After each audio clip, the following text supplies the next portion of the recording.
Hello chess fans, this is Rick from Chess to Impress with a video on the Steel King, which is what we call a king that is infiltrating deep in the enemy camp. Not in the endgame, because that would be very normal, but in the middle game, which is normally not very advisable. The king is very vulnerable, with lots of pieces on the board, could easily get checkmated, but as always there are exceptions to the rule. It's also number 11 in the series The King Rules, which is part of the series This Piece Rules. I'm making videos where a specific piece, king, queen, rook, bishop, knight and pawn, plays an important role. I'll put a link to that series up here and at the end of the video.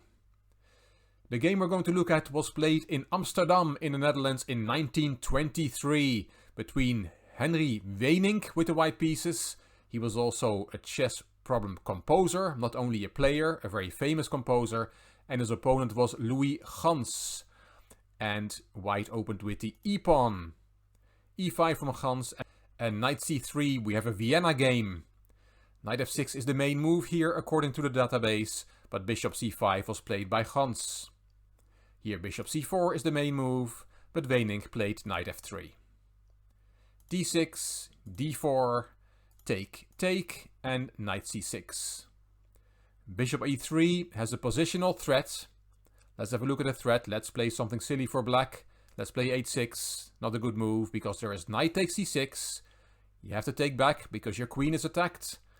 Bishop takes c5. Again you have to recapture. And then white can swap the queens. And this is the Irish pawn center. Not doubled pawns but trebled pawns. And that's not a good setup. White has a nice advantage here. So knight takes c6 is a threat in this position. That's why black played bishop b6. Bishop e2, knight f6 developing, h3 and queen e7. Attacking the e4 pawn twice. Bishop f3 defending it a second time and knight e5. Centralizing the knight. Queen e2, bishop d7, finishing development. Both players leave both castling options open. Castling king side and castling queen side is still open for both sides. But now they are making up their minds on what to do with their king.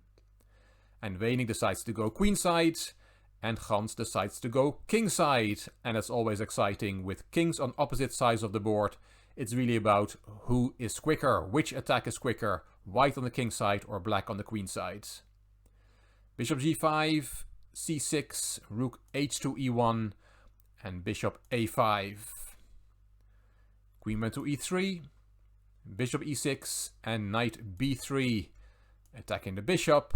And black has a nice move, knight c4, defending the bishop and attacking white's queen. It turns out that black has maneuvered better in the last few moves after both players castled. Queen f4.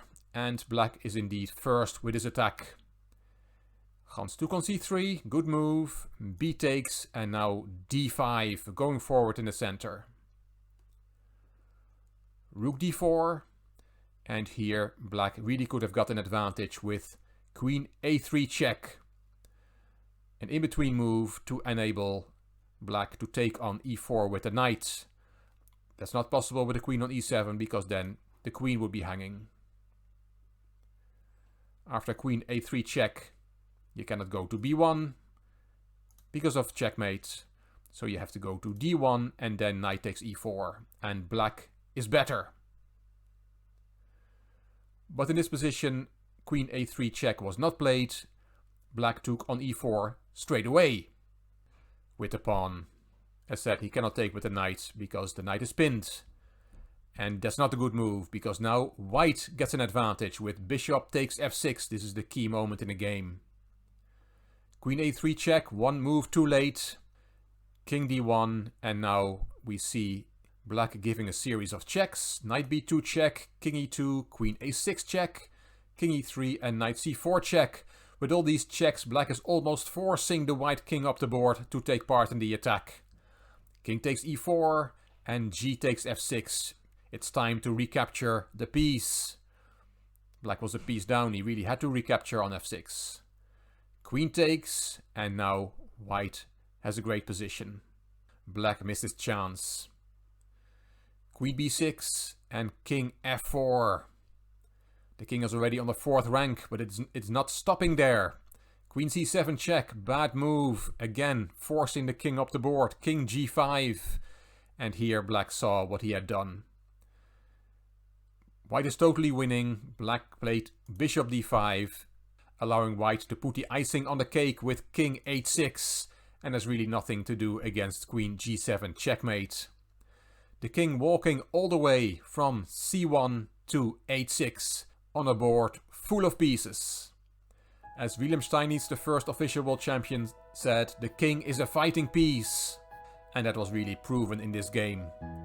And as somebody posted on the internet on this game, fantastic, it's like the king and the queen decided their army wasn't good enough and two of them together went to conquer a distant land on their own, leading by example. And we can indeed say that in this game the king really ruled. I hope you liked this video. If you did, please give it a thumbs up, please subscribe to the Chess to Impress channel and please leave a comment. I will read them all and I will reply to them all. If you like this video, if you like the series of This Piece Rules, then please share it on social media by clicking the share button on YouTube. You can find me on Instagram, on Twitter and on Facebook. Be safe and stay safe. This is Rick for Chess to Impress. Thank you for watching.